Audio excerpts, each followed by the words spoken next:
So I would like to, I'm curious about you, and I want to take you back to a different period in your evolution as a leader, as an impact leader in this country.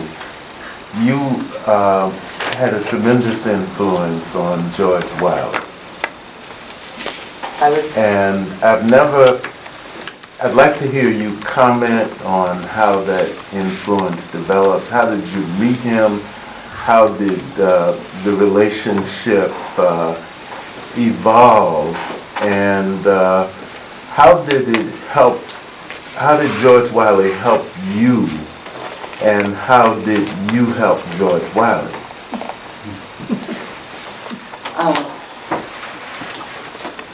First, does everybody know who George Wiley was? He was from Providence. I think his father was a postal worker. And he became a chemist. He had a professorship at Syracuse University. He was African American, obviously. And in the 1960s, he was associate director of CORE. And my partner, Richard Cloward, and I met him probably around 1965. And we might have met him at an event in Rochester, associated with the Citizens Crusade or something like that. And what was beginning to happen in the North is that, sparked by the civil rights movement in the South, there was much more political activity among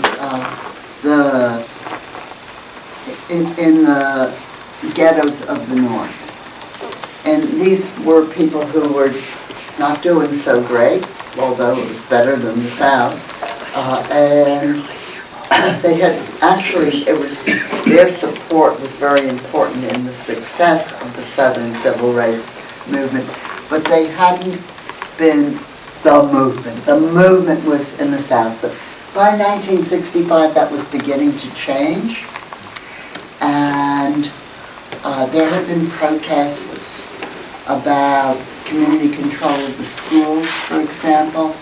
There were protests about construction jobs for blacks. And by 65, 66, there were also in many cities actually, Cleveland, New York, Rochester, there was the beginning of fledgling movement of poor women on welfare. Now, Richard and I had an idea for a movement. And we had developed that idea when we were trying to defend a poverty program on the Lower East Side of New York from a lot of bad press and hostile legislative investigations. And part of the defense was documenting what the project was doing. And we could do that. That began in 1963. The project was accused of starting the New York riots in 1963, so we needed to defend it. It needed defense. And one of the programs that it ran, you maybe didn't want such a long story. No. Love it. One of the programs was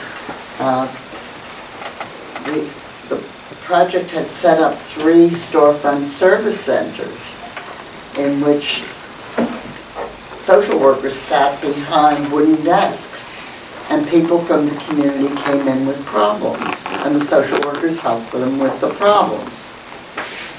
Well, we wanted to tell, in this case, the Ford Foundation that was funding the project and was very nervous because of the hostile press. We wanted to tell the Ford Foundation what this these service centers were doing, but we didn't have a clue. What were they doing?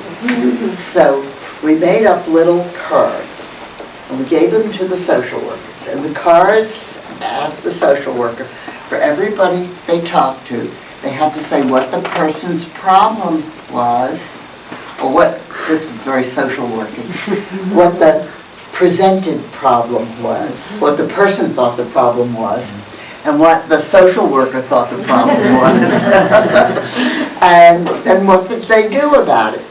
So we collected all these cards, lots of cards, and it turns out, this was Lower East Side, it was a slum community.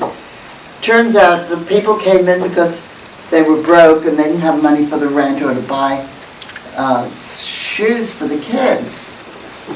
And the social worker actually, these were pretty good social workers because they agreed that that was the problem. And the social workers got welfare, got these people on welfare. Oh, we looked at all these cards. It's an interesting question. If they were eligible for welfare, how come they weren't on welfare before? Why did the social worker have to sort of take them to the welfare department? Well, this is a government program. So we started looking at survey data for New York and then for other cities. Some of these surveys had been done in connection with urban renewal programs, another horrible program. And we estimated, because we had to make certain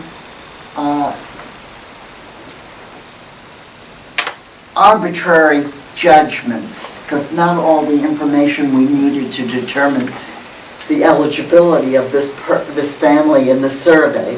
We didn't have all the information we needed. But we estimated that for every person on welfare, or every family on welfare, there were 2.5 families who were not on welfare but were eligible. So we thought about this and we made a proposal, and we mimeographed this proposal, mimeographs in those days, before Xerox, and we published it in the Nation magazine. We were trying to make a ruckus. We called on social workers and lawyers working in poor communities and community organizers and poor people to demand full benefits. If they're eligible for welfare, they should get welfare. I mean, these families were very, very poor. No shoes for the kids. So we wanted to sort of flood the welfare system with applications. And we reasoned in the article that we read that the cities, which paid half the welfare bill, the cities would be very jittery about this because they had a lot of white ethnics who were hostile to poor and brown people. And they were at the same time, they're very worried about riots in the street. Cities would be jittery. The states they would all try to pass it up to the federal government. And the federal government, who was that? That was the Democratic Party at that time. Democratic Party would also want to do something about it. And this would be pressure for liberalizing welfare, or maybe even for making it into a decent program. Maybe unifying all the different kinds of welfare and creating something like guaranteed income. So this was a strategy. We called it a strategy to end poverty. We published it, we circulated it, we had thousands of copies. And a lot of organizers wouldn't touch it. Whitney Young, who was head of the Urban League at the time, said, I'd rather get one woman job as an airline hostess than get 20 women on welfare. Because welfare was such a contemptible thing. We didn't agree with that. We thought that people needed money, they should have money, and that if they were organized or collectivized, so to speak, that it wouldn't, that they could deal with we could deal with the shame of welfare. We would stop them from being so insulting, and we did. That we did. We didn't get no guaranteed income, but we did for a time make the welfare departments behave. We made welfare recipients proud, and we got a lot of money out of the welfare system for very poor people who needed the money. So, anyway, so what about George? So, we met George in the mid-1960s, and George is trying to decide, we're trying to persuade him to lead this fight for decent welfare,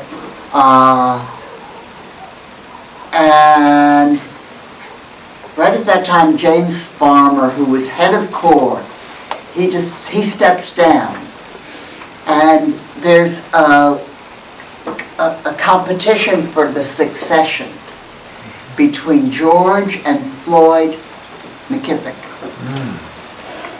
And McKissick wins. And when McKissick wins, George decides to do the welfare thing. And we were very, very close to him. We helped raise money, we met all the time. So, you know, George was my friend. I loved him. He drowned in 1972 in a boating accident. He was taking his little kids out for a trip. Right.